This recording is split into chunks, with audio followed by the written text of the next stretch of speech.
दोस्तों, महाराष्ट्र में भले ही देवेंद्र फडणवीस को सीएम बना दिया गया हो, लेकिन एक बात बड़ी जिम्मेदारी के साथ कहना चाहता हूं कि all is not well in this government. इस सरकार में सब कुछ ठीक नहीं चल रहा है और आलम यह है, नौबत यह है कि अमित शाह के जबरदस्त दबाव के बावजूद, टोटल प्रेशर के बावजूद, शिंदे साहब, एकनाथ शिंदे डिप्टी सीएम की शपथ लेने के लिए बच्चों की। दोस्तों, महाराष्ट्र के चुनाव के बाद की तस्वीरें सामने निकल के आ रही और असली खेल तो महाराष्ट्र के अंदर अब शुरू होगा कि क्या कुछ गेम महाराष्ट्र के अंदर बीजेपी पार्टी ने अपना तैयार किया हुआ है।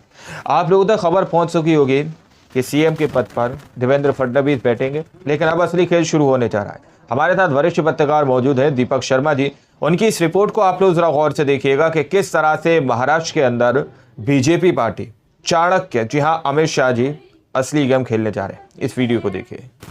नमस्कार, मैं दीपक शर्मा और मेरे यूट्यूब मंच पर आपका स्वागत। दोस्तों, महाराष्ट्र में भले ही देवेंद्र फडणवीस को सीएम बना दिया गया हो, लेकिन एक बात बड़ी जिम्मेदारी के साथ कहना चाहता हूं कि all is not well in this government. इस सरकार में सब कुछ ठीक नहीं चल रहा। All is not. आलम यह है, नौबत यह है कि अमित शाह के जबरदस्त दबाव के बावजूद, टोटल प्रेशर के बावजूद, शिंदे साहब, एकनाथ शिंदे डिप्टी सीएम की शपथ लेने के लिए बच्चों की तरह ना नुकुर करते हैं। भैया अभी तो कहा, देवेंद्र जी ने भी कहा, मैं भी कह रहा हूँ, रुको थोड़ा, बताइए। अभी शाम तक रुको, अभी है ना, उनका समझ में आएगा, मैं तो लेने वाला हूँ। सच ये है कि शिंदे, एकनाथ शिंदे और उनके साथी सरकार में रहें या ना रहें, कोई फर्क नहीं पड़ता, क्योंकि उद्धव ठाकरे के बाद अब बारी निशाने पर एकनाथ शिंदे खुद हैं। और ये बात मैं नहीं कह रहा, एकनाथ शिंदे है, बात आप नहीं सोच रहे हैं। बताइए। शिंदे साहब को भी इस बात का इल्म है कि एक ना एक दिन निशाने पर तो वो भी आएंगे। उधर अजीत पवार भले ही आजकल मुस्कुरा रहे हैं, एकनाथ शिंदे भी मुस्कुरा रहे हो, लेकिन उन्हें भी इस बात का इल्म है कि उनके जरिए जो हाल बीजेपी ने चाचा शरद पवार का किया, वही हाल उनका भी होगा।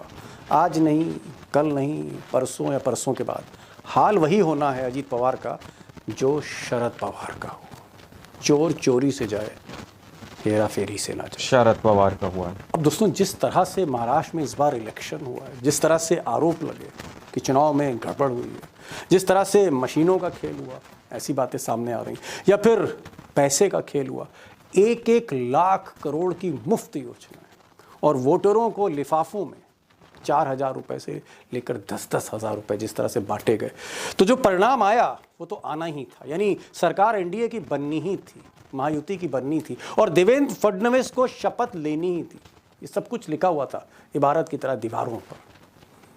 लेकिन पिक्चर यहाँ खत्म नहीं हो रही है देवेंद्र फडणवीस पे। दरअसल पिक्चर यहीं से शुरू हो रही है, क्योंकि आगे का जो प्लान है मिस्टर चाणक्य का, मोदी जी के चाणक्य का, उसको आज समझना बहुत ज़रूरी है। क्योंकि महाराष्ट्र ना सिर्फ एक मॉडल है, बल्कि महाराष्ट्र में जो कुछ होने जा रहा है वो देश की राजनीति को बहुत गहरे तक बदल रहा है। और मुझे लगता है कि सबसे पहले हमें बड़ी खबर पर बढ़ने से पहले चाणक्य का असली गेम प्लान जानना चाहिए कि आज नहीं, कल नहीं, परसों चाणक्य क्या करने जा रहा है, क्या होने जा रहा है एकनाथ शिंदे का, क्या होने जा रहा है अजीत पवार, क्या करने जा रहा है इस महायुति का। अब दोस्तों, पहले जरा अमित शाह का, चाणक्य का गेम प्लान समझ लेते हैं कि गेम प्लान क्या, महाराष्ट्र को लेकर बीजेपी का जो थिंक टैंक है उसकी सोच क्या है, असली प्लान क्या है। अगर आप बीजेपी के पॉइंट ऑफ व्यू से देखें तो बीजेपी का मानना है कि यूपी और महाराष्ट्र देश के दो बड़े राज्य, एक से 48 सीटें लोकसभा की और एक से 80 सीटें लोकसभा की। अगर ये दो राज्य यहाँ पर बीजेपी का एक छत्र राज्य हो जाए तो देश पर राज करना आसान है। यानी महाराष्ट्र और यूपी पर अगर राज हो एक छत्र, तो फिर देश पर राज करना मुश्किल नहीं। और इसीलिए ऑपरेशन लोटस महाराष्ट्र में शुरू किया गया था, जिसके निशाने पर सबसे पहले उद्धव ठाकरे आए। जी हाँ, शिवसेना के चीफ उद्धव ठाकरे, और इनकी पार्टी जिस तरह से तोड़ी गई, जिस तरह से इनको चीफ मिनिस्टर की कुर्सी से उतारा गया, आपको सब पता है। कई वीडियोस मैंने बनाए जो आप मेरी टाइमलाइन पर देख सकते हैं। उद्धव ठाकरे की पार्टी तोड़ी गई शिवसेना को तोड़ा गया और एकनाथ शिंदे के नेतृत्व में एक नई शिवसेना बनाई गई और उस शिवसेना से महायुति की सरकार चली, जहां आज देवेंद्र फडणवीस मुख्यमंत्री। बीजेपी थिंक टैंक का मानना है कि धीरे धीरे शिंदे भी कमज़ोर होंगे, बल्कि उनके कमज़ोर होने की शुरुआत हो चुकी है। उनकी शुरुआत हो चुकी है ठीक इस इलेक्शन के बाद। शिंदे अगर कमज़ोर होते हैं तो फिर एक ही विकल्प है शिंदे के पास, या तो ख़त्म हो जाएं या अपनी पार्टी मर्ज कर लें, और दोनों ही स्थितियों में लाभ बीजेपी को है। यानी जो हाल उधर जोड़ दें, वही हाल आगे चलकर शिंदे का होना है। और इसका ऑब्जेक्टिव ये है कि जो हिंदू वोट उद्धव ठाकरे के पास था, या जो हिंदू वोट थोड़ा बहुत इस बार एकनाथ शिंदे की पार्टी में गया, वो सारा Hindu vote, majority vote BJP के खाते में जाए। No Shiv Sena, only BJP in Maharashtra. अब जिस तरह से एक रीजनल पार्टी शिवसेना को ओनली बीजेपी, ये आगे की रणनीति है, उसी यानी बड़ी से बड़ी पार्टियों को यहाँ पर ठिकाने लगाने की कोशिश पर रखा अमित शाह ने, चाणक्य ने। और शरद पवार की पार्टी तोड़कर अजीत पवार के नेतृत्व में एक नई एनसीपी बनाई, आप सबको पता ही है। एनसीपी को लेकर थोड़ा सा डिले हो सकता है, क्योंकि बीजेपी चाहती है कि धीरे धीरे शरद पवार अभी और कमज़ोर होंगे, उनकी पारी ऑलमोस्ट समाप्त हो चुकी है। कांग्रेस भी अभी और कमज़ोर होगी, और जिस दिन कांग्रेस और शरद पवार कमज़ोर होंगे, यानी जो सेकुलर वोट है वो कमज़ोर होगा, या नॉन बीजेपी वोट की जो पार्टी हैं दो, ये कमज़ोर होंगी, शरद पवार कांग्रेस, तब टारगेट पे अजीत पवार भी होंगे। अजीत पवार का भी वही हाल होगा जो एकनाथ शिंदे का होगा, यानी पार्टी या तो मर्ज होगी, विलय करेगी, या नहीं रहेगी। यानी कुल मिलाकर एक छत्र राज होगा बीजेपी का in Maharashtra, the second biggest state in India.